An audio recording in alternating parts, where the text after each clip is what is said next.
Good morning students. आज अपन पढ़ने जा रहे हैं बीएससी पार्ट सेकंड के paper third immunology microbiology and biotechnology की सेकंड यूनिट माइक्रोबायोलॉजी का topic reproduction of bacterial cell, जिसमें अपन asexual reproduction of bacterial cell पढ़ चुके हैं।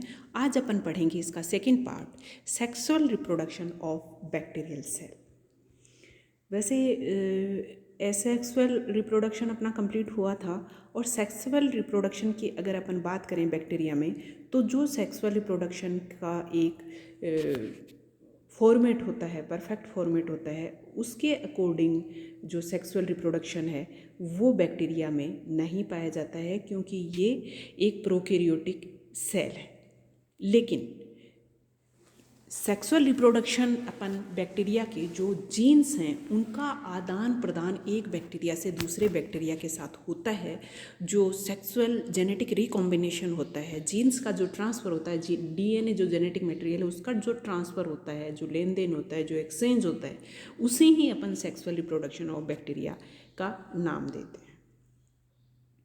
इन्हें जेनेटिक रिकॉम्बिनेशन, जो बैक्टीरियल सेक्सुअल रिप्रोडक्शन है उसको जेनेटिक रिकॉम्बिनेशन भी कहते हैं।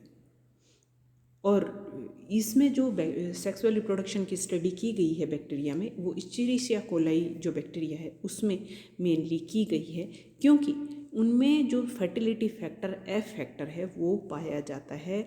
और जिसमें फर्टिलिटी फैक्टर एफ मतलब जो एक्स्ट्रा डीएनए का पार्ट पाया जाता है, फर्टिलिटी फैक्टर जो इसमें रिप्रोडक्शन में पार्ट करता है, तो उसे अपन कंसिडर करते हैं एज ए मेल, जो कि दूसरे बैक्टीरिया में ट्रांसफ़र हो जाता है जेनेटिक मटेरियल, तो वो भी जो फीमेल होगी वो भी मेल में कन्वर्ट हो जाती है।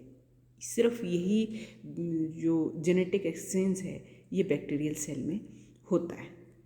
और ये कई तरह का होता है, मेनली 3 तरह का सेक्सुअल रिप्रोडक्शन पाया जाता है। पहला है बैक्टीरियल ट्रांसफॉर्मेशन, दूसरा इसमें होता है कॉन्जुगेशन, तीसरा इसमें होता है जिसको अपन कहते हैं ट्रांसडक्शन।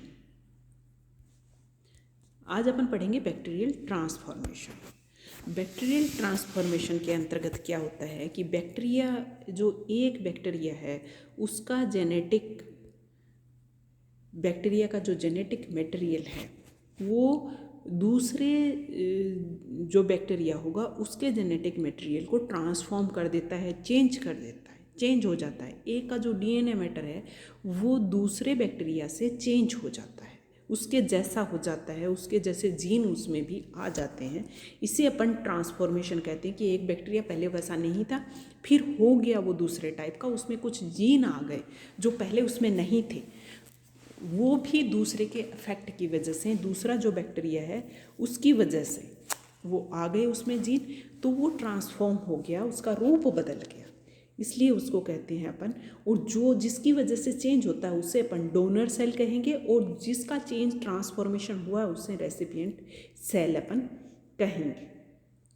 और ये जो फिनोमिना है ट्रांसफॉर्मेशन, ये सबसे पहले ग्रिफिथ नाम के साइंटिस्ट ने 1928 में रिकॉर्ड किया था। उसके बाद इसको प्रूव करने का काम एवरी, मैक्लियोड और मैकार्टी ने 1944 में अपने एक्सपेरिमेंट के द्वारा इसको प्रूव किया था। और इन्होंने ये चीज़ प्रूव की थी कि डीएनए जो है वो जेनेटिक मटेरियल होता है। इस चीज़ को इन्होंने प्रूव किया था कि किसी भी सेल में जेनेटिक मटेरियल का काम डीएनए करता है, और जो पूरा कंट्रोलिंग जो सेंटर होता है, पूरी सेल को जो कंट्रोल करता है, रेगुलेट करता है, वो काम न्यूक्लियस के द्वारा होता है या डीएनए के द्वारा होता है। डीएनए उसको कंट्रोलिंग करने वाला, सेल को चलाने वाला होता है। इस चीज़ को इन्होंने प्रूव किया था, जिसमें ये बात भी प्रूव हो गई कि बैक्टीरिया में जो ट्रांसफॉर्मेशन होता है वो एक इसका रिप्रोडक्शन का पार्ट है। और इन्होंने जो एग्जाम्पल लिया, जो एक्सपेरिमेंट किया, उसमें इन्होंने एग्जाम्पल लिया डिप्लोकोकस निमोनी नाम का एक बैक्टीरिया लिया, जिसके 2 स्ट्रैंड होते हैं। एक होता है S3 स्ट्रैंड और एक होता है R2 स्ट्रैंड। और ये दोनों के दोनों स्ट्रैंड, S3 जो होता है इसका मतलब होता है उसकी जो आउटर लेयर है वो कैप्सुलेटेड होती है और स्मूथ कॉलोनी बनाता है, क्योंकि ये कैप्सुलेटेड जो लेयर होती है बाहर, आउटर कवरिंग है वो कैप्सुलेटेड होती है, इसमें कैप्सूल पाया जाता है। तो कैप्सुलेटेड होने के कारण वो स्मूथ कवरिंग होती है और इससे अपन उस स्ट्रेन को S3 स्ट्रेन कहते हैं, डिप्लोकोकस निमोनी का। और जो दूसरा है, इसकी दूसरा स्ट्रेन होगा, उसमें इरेगुलर और रफ कॉलोनी बनती है बाहर की तरफ। इसकी आउटर कवरिंग है, ये होती है रफ, क्योंकि इसमें कैप्सूल नहीं होता तो उसको अपन R2 कहते हैं। जब भी अपन ग्रो करते हैं, कल्चर करते हैं, तो अपन को इस तरह का ये दिखाई देता है। और उन्होंने किया क्या कि इन्होंने एक चूहा लिया और उस चूहे में पहले एक्सपेरिमेंट में इन्होंने दिखाया कि एक चूहा लिया और उसमें जो वीरुलेंट, जो स्मूथ कॉलोनी थी, जो कि बीमारी करते हैं, वो करते क्या हैं, चूहे के अंदर जो डिप्लोकोकस निमोनी है उसका यदि S3 स्ट्रेन है जो स्मूथ कॉलोनी बनाता है, ये वाला स्ट्रेन यदि इंजेक्ट कराते हैं तो ये चूहे में क्या करेगा कि इसकी वजह से रिजल्ट ये रहता है कि डिप्लोकोकस निमोनी से ये मर जाता है चूहा। ये वीरुलेंट होता है, ये बीमारी पैदा करता है, निमोनिया करता है और वो मर जाता है। एक इन्होंने पहला चूहा लिया और उसमें ये वीरुलेंट एंटर करा है। फिर उन्होंने दूसरा नॉन वीरुलेंट जिसकी रफ सरफेस थी R2 स्ट्रेन इसमें दूसरे चूहे में एंटर कराया। एंटर कराने से इसमें निमोनिया बीमारी नहीं हुई और ये सरवाइव किया। इसमें बैक्टीरिया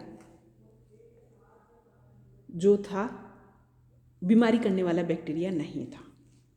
उसके बाद इन्होंने देखा कि हीट किल्ड वीरुलेंट, जो हीट किल्ड स्मूथ S3 का गरम करके उसको मारा हुआ स्ट्रेन लिया और ये चूहे के अंदर एंटर कराया S3 को हीट करने के बाद, तो चूहा नहीं मरा, चूहा सरवाइव कर गया। उसमें भी जो S3 था वो बैक्टीरिया नहीं थे जब कल्चर की जब। लेकिन इन्होंने लास्ट जो एक्सपेरिमेंट किया, लास्ट एक्सरसाइज में इन्होंने क्या किया कि मरे हुए जो हीट किल्ड, तो इन्होंने S3 लिया जो कि सी में देखा कि वो बीमारी नहीं करता है, तो ये हीट किल्ड S3 ले लिया और R2 हैं वो लाइव ले लिए।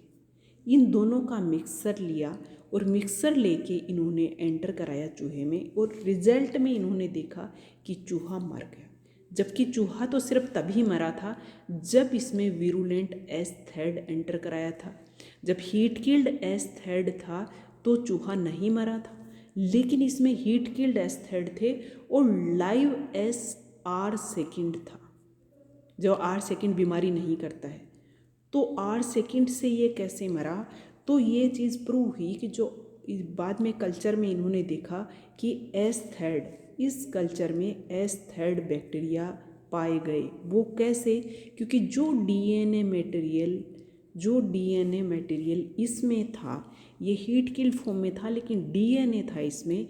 इस डीएनए ने R2 के जो लाइव बैक्टीरिया थे इसके डीएनए को ट्रांसफॉर्म कर दिया और उसका रूप बदल गया। इसका जो जेनेटिक मटेरियल है वो चेंज हो गया R2 का, और कुछ बैक्टीरिया S3 टाइप के इसमें नए बन गए जब इसने रिप्रोड्यूस किया कल्चर में। इस तरह से एक बैक्टीरिया है उसका जेनेटिक मटेरियल चेंज हो जाता है, ट्रांसफॉर्म होता है, और इसी जो सेक्सुअल रिप्रोडक्शन के मोड को अपन कहते हैं ट्रांसफॉर्मेशन। तो आज का अपना ट्रांसफॉर्मेशन टॉपिक यहीं ख़त्म होता है। नेक्स्ट वीडियो में अपन कॉन्जुगेशन और ट्रांसफॉर्मेशन, कॉन्जुगेशन और ट्रांसडक्शन वो दोनों अपन पढ़ेंगे। अपना ध्यान रखिए, अपनों का ध्यान रखिए, और कोरोना से बचाव के लिए मास्क और सैनिटाइज़र के साथ साथ सोशल डिस्टेंसिंग की भी पालना करते रहिए। खुद भी करते रहिए, अपने घर वालों, रिश्तेदारों और पड़ोसियों को भी इसके लिए जागरूक करते रहिए, और साथ ही साथ पढ़ाई ज़रूर करते रहिए। Thank you.